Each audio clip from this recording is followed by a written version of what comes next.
Hello दोस्तों, जैसा कि आप जानते हैं कि गल्फ कोऑपरेशन काउंसिल यानी कि खाड़ी देश अभी हाल फिलहाल में बहुत ज्यादा चर्चा में है।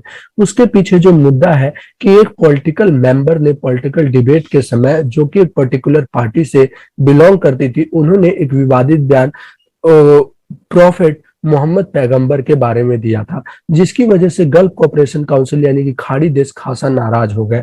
और खासकर उसमें जो कतर और ओमन और कुवैत जैसे देशों ने हमारे भारतीय राजदूत जो उनके देशों में स्थित थे उनको बुलाकर नाराजगी जाहिर की और उसके अलावा एक्शन की मांग की भी की, जिसकी वजह से गल्फ कोऑपरेशन काउंसिल चर्चा में है। तो यदि आप यहाँ पर मैप में देखें तो ये जो है ये पूरा इलाका जो है ये आता है पर्शियन गल्फ में, और इसको जो जो बिलोंग करते हैं वो उनको बोलते हैं खाड़ी देश और गल्फ कोऑपरेशन काउंसिल। और ये वाला यदि आप इलाका देखेंगे तो ये है गल्फ ऑफ ओमन का इलाका। ध्यान रहे गल्फ कोऑपरेशन काउंसिल 1981 में बना था और जिसका हेडक्वार्टर सऊदी अरेबिया रियाद में स्थित है।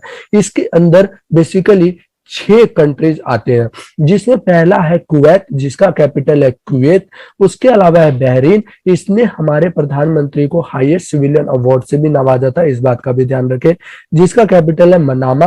और उसके अलावा बात करें तो सऊदी अरेबिया जिसका कैपिटल है रियाद, इसने भी हमारे देश के प्रधानमंत्री को हाईएस्ट सिविलियन अवार्ड से नवाजा था, इस बात का भी आप ध्यान रखें। उसके अलावा है कतर जिसका कैपिटल है दोहा, इसने बेसिकली खास नाराजगी जाहिर की थी जो भी इवेंट और जो भी विवादित टिप्पणी मोहम्मद पैगंबर के खिलाफ दी गई थी।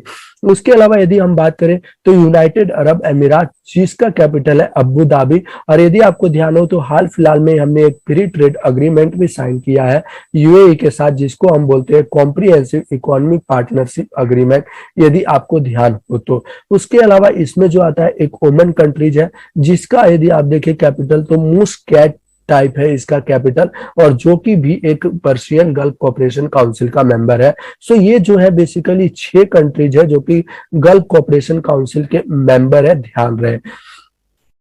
ये भारत के लिए इसलिए भी बहुत ज्यादा इंपॉर्टेंट है क्योंकि भारत एक क्रूड ऑयल का बड़ा इंपोर्टर है और ये 80% से ज्यादा जो कि है क्रूड ऑयल और नेचुरल गैस अराउंड 54% के इन सब देशों से आते हैं। सो इन देशों से नाराजगी और इन देशों की नाराजगी भारत से उतनी अच्छी नहीं मानी जाएगी क्योंकि हम लोग कुछ ज्यादा ही खासकर सऊदी अरेबिया और यूनाइटेड अरब अमीरात पे डिपेंडेंट है क्योंकि हमारा क्रूड ऑयल इन देशों से बहुत ज्यादा आता है। उम्मीद है और हाल फिलहाल में यदि हम बात करें तो ओआईसी जो है उसने भी हमारे को एक बार चीफ गेस्ट के लिए इसीलिए बुलाया था क्योंकि हमारे रिश्ते इन देशों से बहुत ज्यादा अच्छे थे। तो हमें रिश्ते कभी भी बिगाड़ने नहीं चाहिए। बहुत सालों के बाद इन गल्फ कोऑपरेशन काउंसिल से हमारे रिश्ते बने। उम्मीद करता हूं कि जो थोड़ी बहुत भी खटास आई है हमारे भारत और इन देशों के बीच में वो बहुत जल्दी मिट जाएगी।